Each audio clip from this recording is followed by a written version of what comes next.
Hey guys, Pastor Ariel here. Today I want to share with you the number one key to a healthy, life-giving, growing church. In the next couple of minutes, I'm going to share with you an actual framework that I've put together to help you develop what I call a healthy church.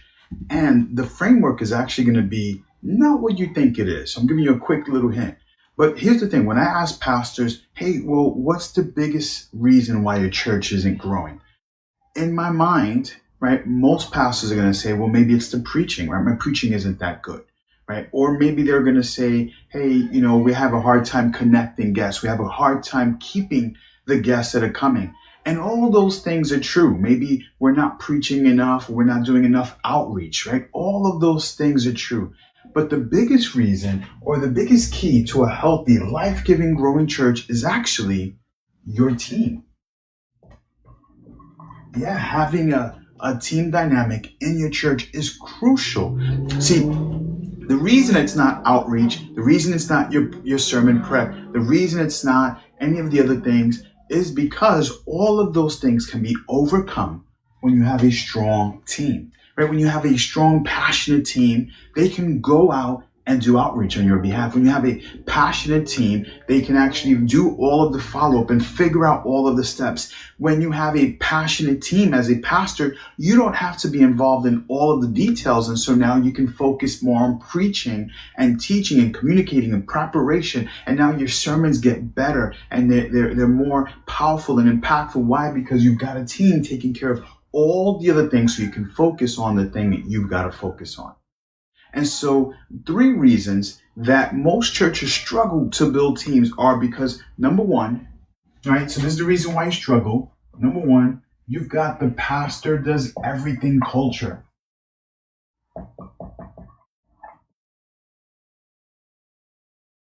Right? So you've got the pastor does everything culture in your church. So for the next couple minutes, we're going to just quickly identify all of the reasons why it's not working. And then I'm going to give you a quick framework to show you how we can get it to work, how we can get amazing teams that are going to help you build a healthy, life-giving, growing church. So the first issue is the pastor does everything culture. And what this simply looks like is that we create a culture in the church where everybody is dependent on the pastor to do the work. So the pastor becomes the professional minister. The pastor does all of the ministry, all of the work. And as a byproduct, you create a culture where people are dependent on the pastor. No one grows. No one is serving in ministry. When you're not serving in ministry, most people don't feel an affinity to the church, so they're not giving. People are transient in and out. And as a result of the pastor's everything culture, all of the weight falls on the pastor to the point that I've seen many times the challenges, the financial challenges of the church, who handles it? Well, the senior pastor does with his personal finances.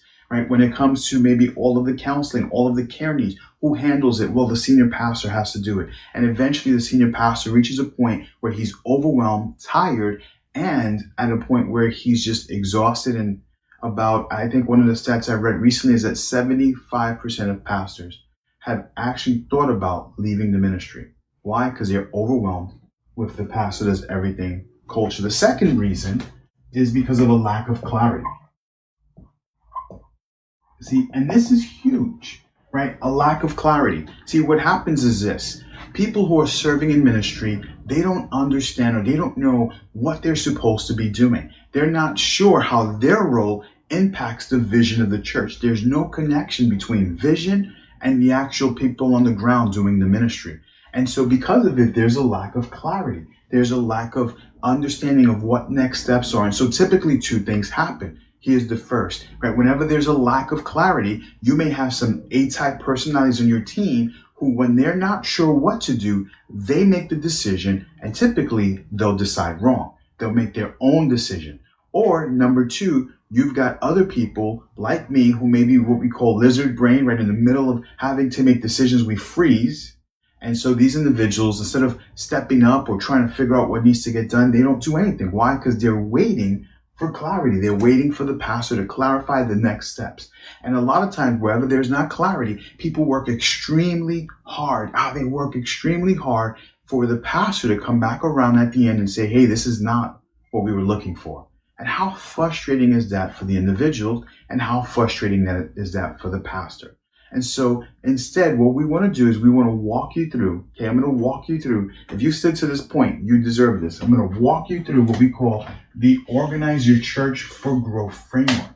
Okay, this is a framework that we teach some of our high-end pastors that have kind of signed up, and we do one-on-one coaching with them. We work with them and their teams specifically, and this is the framework we walk them through. So the first thing we've got to get clear on is, what is the vision of the church, right? What is the vision? And the vision is typically the wow and the how. What are we going to do, and how are we going to go about doing it? Under vision, we have your strategy. Right? So strategy is what we do. So we talk about the vision. That's the big picture in mind. The strategy are the 2 to 3 key steps, 3 to 5 key steps as to how we're going to actually go about accomplishing this. So think of this as the what we do. Parallel to your strategy are your leadership values. And so your leadership values are how you do them. Right, so think of it this way: when you go to a diner, and in the diner, what ends up happening, right? You've got a waiter who comes in and he says, "Hey, so glad you can dine with us. Would you like to see a menu? Can I get you something to drink?" Then you got another waiter, right? Comes to you and he says, "What do you want?" Both of them are waiting on you. Both of them are doing exactly the same thing, but the difference isn't what they do, is in how they do it. Right? And so what we want to make sure is that when we're doing ministry, we're not just defining what we should be doing, but how we want it to get done. And then on top of strategy, now we start to define structure. And this is one of the biggest mistakes I see pastors do, churches do. This is where there's a huge lack of clarity, because what happens is we are structured. We're not structured to accomplish the vision. Right? We're not structured to fulfill the strategy. The structure of the church does not align itself with the vision. And so now you've got people on the team wondering, how is it that what I do connects with the vision? It's not clear based on our overall structure. So what we want is we want to identify a structure that aligns itself with the strategy. And then under the structure, right, we've got people, and for every single person, we have what's called a positional agreement. A positional agreement. It's a short version of a job description. Typically, when I see job descriptions, it's like 3 pages long. But this is not 3 pages long. This is a short description defining the finish line. What is the finish line, and what are the systems that this role needs to take on? Okay. And so this is a process that we put together. In addition to this process, we've got to have our meeting types, right? So we've got different meetings that we want our teams to go through, so that way we can facilitate the strategy, we can facilitate some of the structure, and on top of that, of our meetings, we also have what we call a scoreboard. Think of a scoreboard this way, right? When me and my wife, about 20 years ago, when we were dating, we'd jump in a car, we'd, kind of be in, have the googly eyes and deep in conversation, and we'd miss our exit. And then we'd end up driving another 20 to 30 minutes. And in those 20 to 30 minutes, we'd realize, we missed our exit. We've got to turn back around an additional 20 to 30 minutes. So now we're over an hour late. And why? What happened? Well, what happened was we were going in the wrong direction, but there was nothing to tell us that we were heading in the wrong direction. Fast forward a couple of years later, you've got Waze, you've got all of these Google Maps and all of these different ways of kind of GPS systems. And what do? Well, anytime you make a wrong turn, they course correct. Right. And so in the same way, when it comes to ministry, sometimes we're working an extremely long time, months, on a project that's actually directing us in the wrong way. Right. We're working on something that's not going to help us fulfill the vision. And so instead, what do we need? We need a way to course correct. And that's what your scoreboard does for you. And so when we work with pastors, what we do is we actually work with them and their teams, right? Because one of the biggest keys about this is that the pastor can't do this by himself. Right? We need a team of people with their ideas, different ways of looking at things. We call this the collective genius. In other words, we is always smarter than just me. And so when we can get people in the room and they begin to share their thoughts and their ideas, we all of a sudden start to create a vision that everyone buys into. And all of a sudden now, we've got this fantastic vision, strategy, and structure that was a byproduct of everyone in the room. And then all of this is underlined by what we call a team culture. Right? And we've seen this, we've borrowed this from Patrick Lencioni and the 5 dysfunctions of a team, but he has this process that he calls the 5 dysfunctions.